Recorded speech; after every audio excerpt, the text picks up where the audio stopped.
When I was a teenager in the 1980s, my family lived near Columbus, Ohio.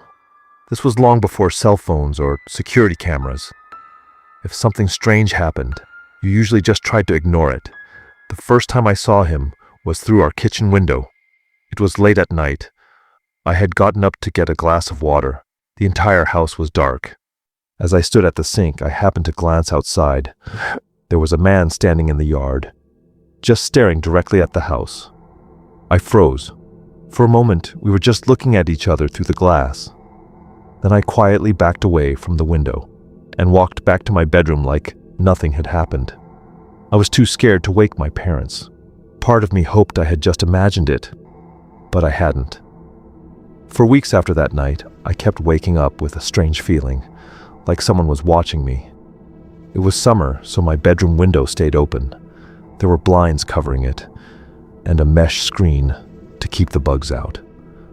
Late at night, when everything was quiet, I would hear something touching the screen, a slow, scratching sound, almost like someone was dragging their fingernails across the mesh. It didn't happen every night, but it happened enough that I started to dread going to sleep. A few times I ran to my parents' room, told them someone was outside my window, but whenever we checked, there was never anyone there. Eventually, they started to think I was imagining things. Months went by, then winter came. One morning, after a snowfall, my dad noticed something outside my bedroom window. Footprints, fresh, from the night before. They led from the edge of the yard all the way up to the side of the house, right under my window. For the first time, my parents realized someone might actually be out there. But even then, they didn't do much. We lived in a one-story house that backed up to a park. Anyone could walk past the back of our house to get to the main street. My parents figured it was just someone passing through. This went on for months. Then one night, everything changed. My parents were out at dinner. I was home with a couple of friends getting ready to go out. I turned toward my bedroom window, and there he was, standing directly outside the glass, just staring at us. He had bright orange dyed hair. Unnatural. I thought I was the only one who saw him. But then I heard my friend gasp. They saw him too.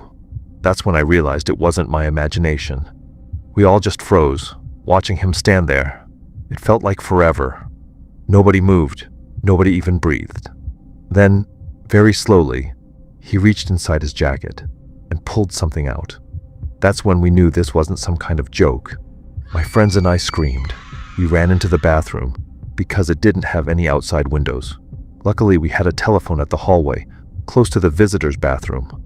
I finally called 911. The police arrived around the same time my parents got home, but by then, the man was gone. The officers questioned us, but they didn't take it seriously. They basically accused us of drinking, said we made the whole thing up. A few weeks later, I saw a newspaper at the store, and I stopped. There was a picture on the front page. It was him. Same man, same bright orange hair. He had attacked and killed 2 girls at a gas station. The police shot and killed him when they tried to arrest him. I remember feeling this huge wave of relief, because I knew he wasn't coming back. But then I just stared at the photo, realizing that the man who had been standing outside my window, night after night, wasn't just some random creep.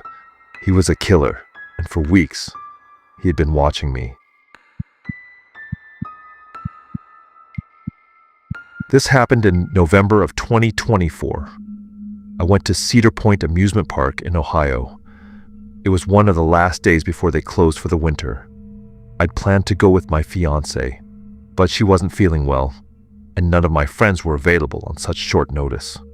So I figured, why not just go alone? I'd been to the park plenty of times before. I knew my way around.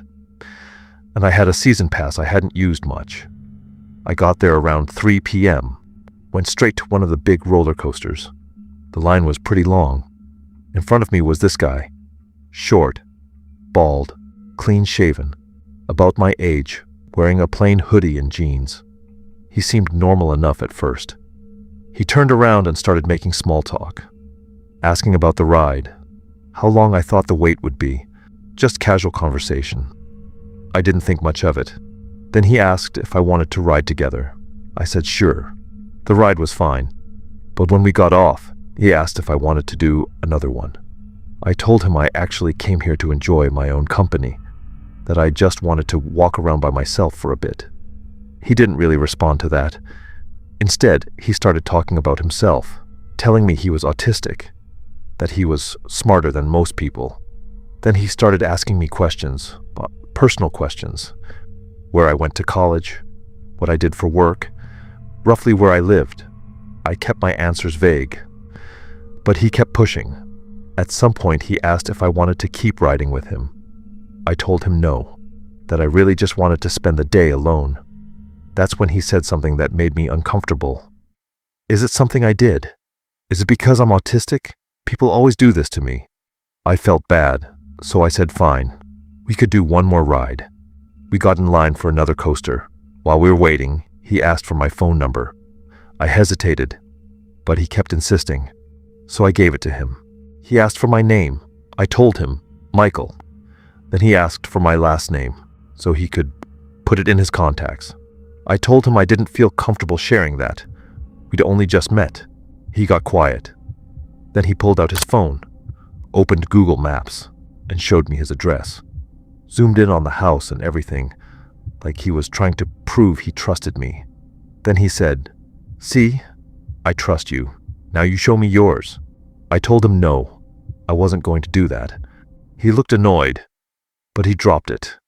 We got on the ride, and when it was over, I told him I really needed to go, that I had plans later. He asked if we could do just one more. I said no. That's when he looked at me and asked, "Do you ever just drive really slow past a friend's house and just watch them?" I stopped, because I was getting confused about the whole question asking. I didn't know what to say. I just told him no, that I'd never done that. He stared at me for a second. Then he said, "Oh, okay." I told him it was nice meeting him, but I had to go. He tried to guilt trip me one more time, saying people always leave him, that he thought we were having fun. I didn't respond. I just started walking toward the exit, fast. I kept looking over my shoulder, making sure he wasn't following me. When I finally got to my car, I locked the doors immediately, and I called my fiancée. She calmed me down, and we laughed about it as I drove home, checking my rearview mirror every 5 minutes, because I couldn't shake the feeling. That whole encounter stayed with me.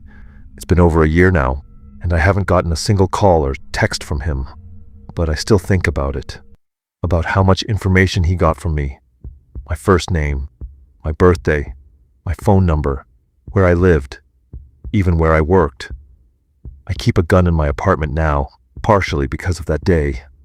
I know it sounds extreme, but I can't help wondering if he had enough to find me, and if he ever tried.